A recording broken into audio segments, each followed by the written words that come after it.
L'École supérieure d'administration, d'économie, de journalisme et des métiers de l'audiovisuel ESAE offre de nouveaux challenges pour l'année universitaire 2023-2024. Étudiantes et étudiants, parents d'élèves nouveaux bacheliers, ESAE, c'est la garantie d'une formation de qualité à des conditions très avantageuses. À Gbedjromede, à Papa, à Boumekalavi et Parakou, inscrivez-vous en administration générale, administration du travail et de la sécurité sociale, trésor et finances publiques, impôts, diplomatie et relations internationales, journalisme et métiers de l'audiovisuel, gestion des marchés publics, planification et développement local, sciences économiques, sciences juridiques et toutes les filières des sciences de gestion. ESAE vous offre des bourses, demi-bourses et de réductions pour les premières inscriptions dans toutes ces filières. Waouh! En licence 1, 2 et 3 et en master, bénéficiez jusqu'à 50% de réduction sur tous nos sites. N'est-ce pas génial? Infoline. ESAE Gbedjromede, 3e rue à droite en quittant le carrefour Le Jador pour la BIBE Jéricho ou au plus 229 90 93 65 21 98 98 14 00 à Kpakpa au plus 229 52 88 33 33 à Boumekalavi au plus 229 52 88 44 44 Parakou au plus 229 52 46 12 12. ESAE, l'excellence à un an. Chers internautes, bonjour et bienvenue sur ce numéro de 100% Culture. Aujourd'hui, nous parlerons d'art plastique avec notre invité. Et je suis en compagnie de Salmo Sobosipé, comme d'habitude. Bonjour. Bonjour Billy Laibi, chers amis internautes, bonjour et bienvenue dans 100% Culture, comme l'a dit Billy Laibi.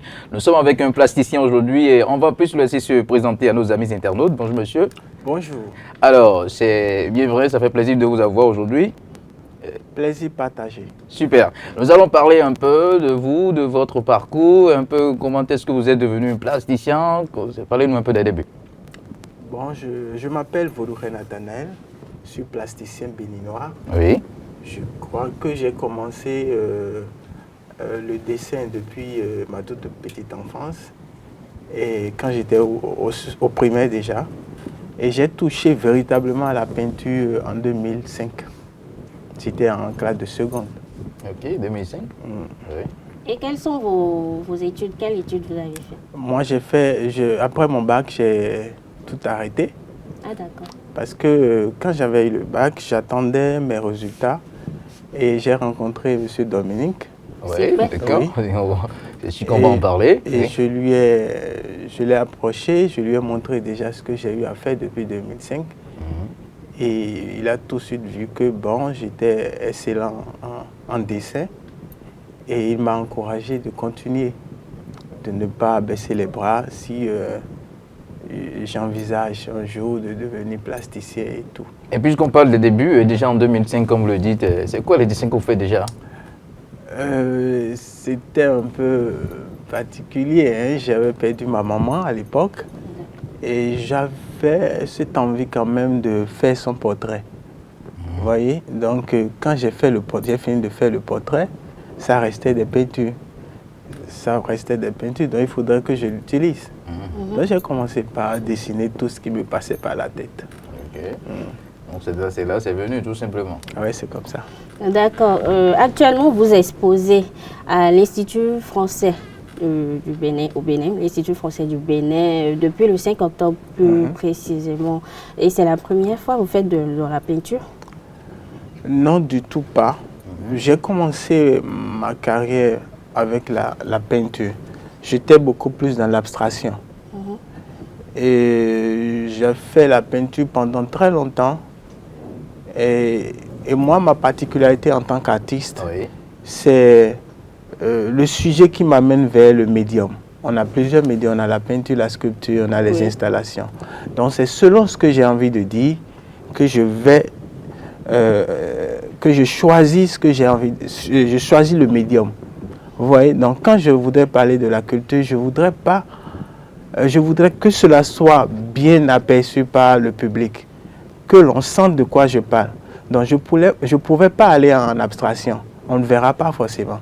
Oui, je ne vous coupe pas. Oui. Mais vous parlez de ce que vous avez et vous exposez actuellement. Donc je disais que je fais de l'abstraction, je fais de l'abstraction déjà en peinture. Mais c'est vrai que pour nous Maintenant c'est le figuratif. Donc quand vous voyez la toile, vous reconnaissez automatiquement de quoi l'artiste parle. Oui, et le thème c'est en perspective. En perspective, c'est pour montrer un peu tout ce que j'ai fait jusque-là, de 2005 jusque-là, je dirais. Alors, quand vous parlez d'abstraction, oui. C'est quoi vous mettez dedans? C'est une technique qui ne monte pas automatiquement. Quand vous êtes en face du tableau, vous ne reconnaissez pas forcément c'est subtil, au fait. Vous ne remarquez pas forcément tout ce dont l'artiste parle. On ne voit pas forcément tout le message qui est passé. C'est ça. Donc, il faut forcément que l'artiste l'explique. Ça dépend. Oui. Ça dépend du degré de connaissance du visiteur. Bon, ouais. Tout le monde ne peut pas avoir le même degré. Non, c'est justement ça. Donc, et là, la particularité ici, dans les toiles que j'ai montrées, vous remarquez automatiquement de quoi l'artiste parle.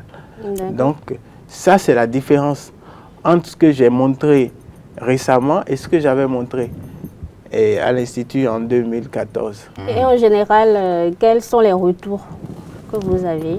Ça montre un peu ce bagage que l'artiste a. Donc j'excelle bien en abstraction et en figuratif. Oui. Ouais. Quels sont les retours? Les retours, c'est justement ça. Les gens, les internautes, les visiteurs ne me connaissaient pas fin dessinateur. Vous voyez? Donc ils sont surpris. Oui, c'est une surprise c'est une surprise agréable. Oui, c'est agréable. J'ai eu déjà des appels qui me disent, parfois ils demandent, quand on dit c'est Nathanaël, ils se posent avec Nathanaël, je n'ai jamais vu faire ça. Oui, c'est normal, puisqu'il faudrait que vous le fassiez pour que les gens puissent quand même découvrir. Parce qu'on vous connaît plus en tant que sculpteur. Oui, ça aussi. Moi, j'ai commencé la sculpture en 2016. Et ça, justement, c'était pour parler d'un sujet. Donc, je ne pouvais pas le faire en peinture. Et vous pouvez nous griffer rapidement, c'était pour parler de quoi? Oui, je me suis souvent posé beaucoup de questions avant d'aller vers la sculpture. En temps, je me suis posé la question de savoir si, dans ce monde, le monde actuel dans lequel nous sommes, est-ce que quand on veut faire des inventions, quand on veut produire les choses, est-ce qu'on tient compte de la vie, de la santé humaine? Est-ce que c'est la santé humaine qui préoccupe? Ou je dirais, est-ce que c'est le bien-être qui préoccupe ou la recherche du gain facile ou la recherche du profit? Alors je nous pose la question de savoir ce qui m'amène vers l'objet de la cigarette. Voyez, la cigarette, je l'ai utilisée comme figure de style. Sinon, je parle beaucoup d'autres choses, que ce soit ce que nous portons, ce que nous mangeons, tout ce que nous utilisons dans la vie réelle et qui en retour nous rendent malades. Aujourd'hui, vous n'êtes pas sans savoir qu'il y a beaucoup de maladies, beaucoup de choses qu'on ne comprend pas et c'est lié à notre consommation. Donc j'invite les gens à faire attention et à tout cela, pas forcément à l'objet. La cigarette, ce n'est qu'un exemple parmi tant d'autres. Donc vous ne l'avez pas choisi comme outil oui, ça, principal. Justement, je l'ai choisi parce que c'est un objet qui témoigne bien de cette mondialisation-là, de comment les produits circulent. Et ces mêmes produits-là qui nous rendent malades. Qui détruisent la santé humaine. Et la nature. Justement. Donc, je caricature un peu. Vous prenez la cigarette, un homme prend la cigarette, et après, ça détruit ses poumons. Vous voyez? Oui. Mais pourtant, on sait que c'est dangereux pour la santé. Ça, c'est même écrit sur les... Justement. C'est gravement la santé. Et pourtant, donc, ça montre un peu le degré de dépendance que nous avons face à ces produits-là. Donc, c'est de ça que je parle. Donc, j'ai personnifié. Je prends un morceau de bois que je sculpte. Je lui donne la tête, la forme humaine. Je lui donne la tête humaine et tout, jusqu'à un niveau. Et je brûle la partie supérieure. Oui. Et le reste, je monte tout ce qui reste, tout ce qui peut montrer que c'est la cigarette. Donc je peins, je lui donne la forme qu'il faut, le dessin qu'il faut pour montrer que l'être humain qui est en consommation. Donc on consomme tout ce que nous consommons, qui nous consomme en retour. Il est bien vrai que vous avez déjà parlé hein, de quelques techniques, mais nous allons beaucoup plus l'aborder à nouveau dans vos différentes expositions. Oui. Quoi les différentes techniques que vous utilisez? D'autres techniques. Souvent, bon, je dirais médium, vous voyez, je dirais médium. Et donc, j'ai déjà fait la performance et je mets mon corps en mouvement pour faire passer un message. Oui. C'est la performance. Où je fais la sculpture également, de la peinture et des installations. Et la sculpture, vous le faites en bois aussi? Oui, la sculpture, c'est en bois. C'est en bois. Justement. Oui. Alors, les bois, comment est-ce que vous approvisionnez tout ça, puisque ça, c'est important? Oui, ce sont des bois à destination à l'usage domestique. C'est les bois que les gens récupèrent pour faire des feux, pour préparer. Donc moi, je vais les récupérer et je sculpte. Tout simplement. Tout simplement. Vous n'exposez pas souvent au Bénin. Je pense même que cette exposition, par exemple, exposition en peinture, c'est la première fois ici. Je dirais pas la première fois. Je fais des expos collectives. Mais j'avais déjà exposé en 2000, ça fait 9 ans. En 2014, c'était ma première exposition. Ici? À Cotonou, individuelle. C'est-à-dire, je le fais seul. En peinture? Oui, en peinture. J'avais fait quelques installations aussi au sol. Donc, la deuxième grande exposition individuelle, c'est au Bénin. C'est cette année. Ok. Ouais. Mais vous faites plus, vous faites plus connaître vos œuvres à l'extérieur. Pourquoi ça?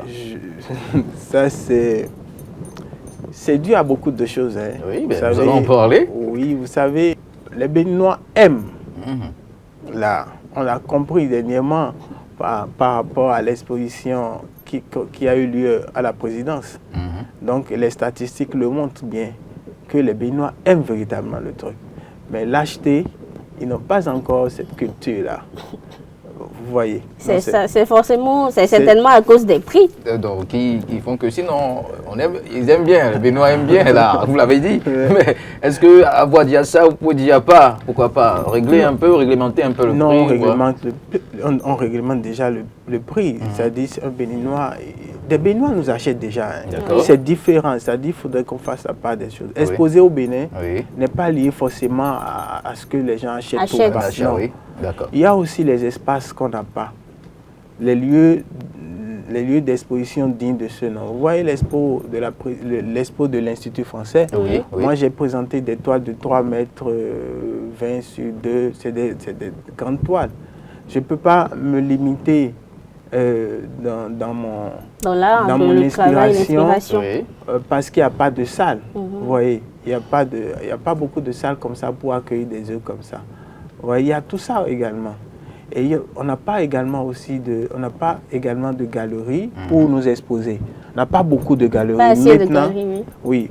Maintenant, depuis que le gouvernement en place est là, il y a beaucoup de choses qui se font. Et je pense que progressivement, ça va aller, tout ira pour le mieux. D'accord. Maintenant, parlant d'extérieur, c'est dans quel pays à l'extérieur vous exposez souvent? J'ai fait beaucoup d'expos à l'étranger, soit en Chine, en France, en Belgique, aux Pays-Bas, un peu partout. La toute dernière exposition, c'est au Maroc, en France. Oui. En France. Oui. Quelle observation faites-vous de la vie des artistes plasticiens en général ici au Bénin? Non, aujourd'hui, je dirais que les plasticiens déjà sont à féliciter. Pourquoi? Parce que nous n'avons pas d'école. La plupart des plasticiens béninois que vous voyez, ce sont des autodidactes. Ils apprennent par eux-mêmes. Sur le terrain. Sur le tas comme ça, sur le terrain. Si on a la chance d'aller à des résidences, et si tu es attentif, tu captes des notions. Vous voyez? Et maintenant, on a eu également la chance, nous jeunes, d'avoir des aînés qui ont poussé tellement la chose à un niveau où aujourd'hui les artistes sont respectés. Ouais, l'artiste n'est plus le gars que vous voyez qui est l'artiste vit de son travail aujourd'hui chez nous. D'accord. Vous voyez. Justement, maintenant, en parlant d'avoir la chance d'avoir des aînés, il faut important. parler de votre collaboration avec Dominique On revient sur ça. rapidement, puisque les débuts, vous les avez contactés. Je ne sais pas comment est-ce qu'il vous a accepté. Je crois que j'ai connu M. Dominique bien avant.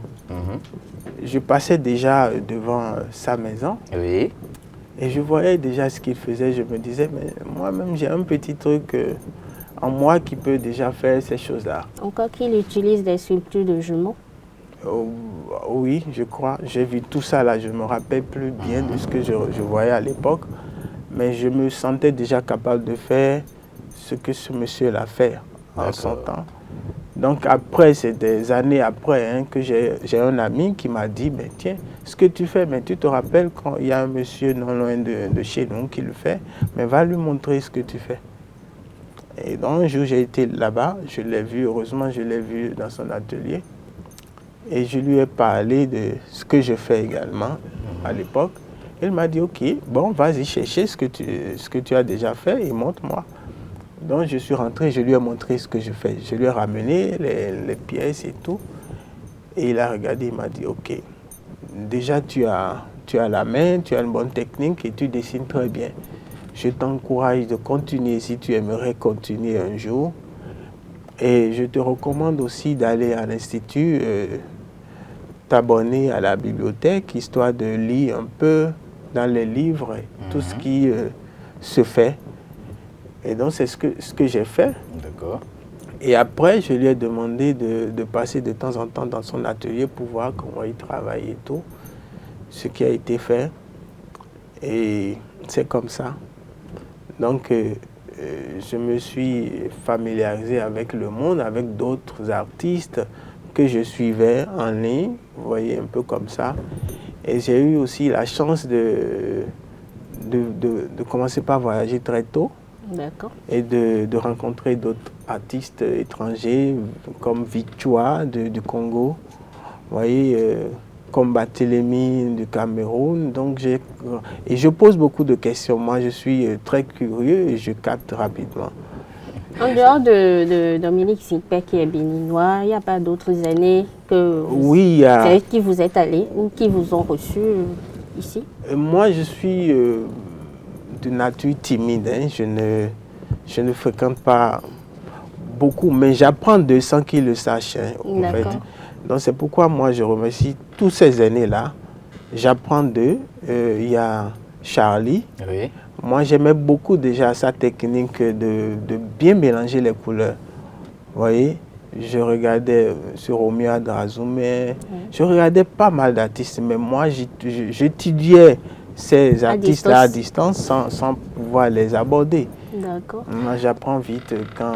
Alors, c'est vrai qu'il nous reste quelques petites minutes. Là, et rapidement, vous allez nous dire, hein, puisqu'il n'y a pas de métier sans difficulté, c'est quoi les difficultés que vous rencontrez dedans? Et aussi, si un jeune décide aujourd'hui de se lancer dans ce métier, c'est quoi les petits conseils que vous avez à lui donner? Bon, concernant les difficultés, moi, naturellement, je pense qu'il n'y a pas de difficulté. Ce n'est pas forcément dans l'art. Hein. Pour moi, ma vie, tout ce que je rencontre comme difficulté se transforme en tremplin pour moi. Un défi? Ce n'est pas forcément un défi. Mais c'est de la passion? Ouais, pour moi je me dis que ce n'est pas des difficultés en tant que telles. Okay. Sans ça, je ne réussirais pas forcément. Okay. Je pense que c'est ça le truc qui me permet de réussir. Donc je ne l'appelle pas difficulté en tant que telle, c'est des étapes que je dois traverser. Et pour ce qui concerne les jeunes, franchement, c'est pas facile. Hein. C'est pas donné à tout le monde de réussir dans ce métier-là. C'est compliqué. Mais c'est quand même... quand c'est la passion, on peut aller au-delà.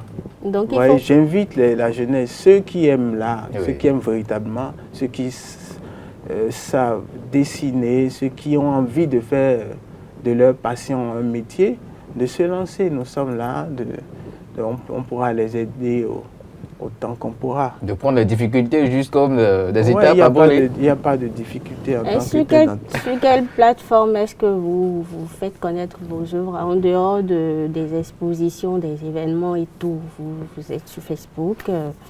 Oui, il faut dire que moi, personnellement, je ne suis pas trop réseaux sociaux. Okay. Je ne fais même pas de publication. Ah d'accord. Moi, mes amis, les gens me condamnent véritablement pour ça. C'est pour cela même que les gens connaissent mon travail, mais ils ne me connaissent pas. Donc, actuellement, je suis en train de me défaire de cela. Ben, je vois tout de suite. Pour quand même que les autres me connaissent mon travail et me connaissent. Donc, je ne vous coupe pas. Vous travaillez seul ou vous avez une équipe derrière, un manager? Oui, non, je travaille si on doit parler d'équipe, je travaille seul. D'accord. Mais si je n'ai pas de manager ni tout ça, mais pour parler de travailler à faire de la peinture et des choses comme ça, oui, j'ai une équipe qui travaille avec moi. Okay. Donc qui m'accompagne dans des tâches secondaires et tout ça. Profitez pour les donner aussi, pour savoir. Oui, c'est justement, oui. D'accord. Nous allons dire au revoir aux internautes, mais avant, est-ce que vous avez un mot de fin? Non, je dirais à la population béninoise qui aime l'art, on sait déjà que vous aimez beaucoup l'art à travers l'expo de la présidence.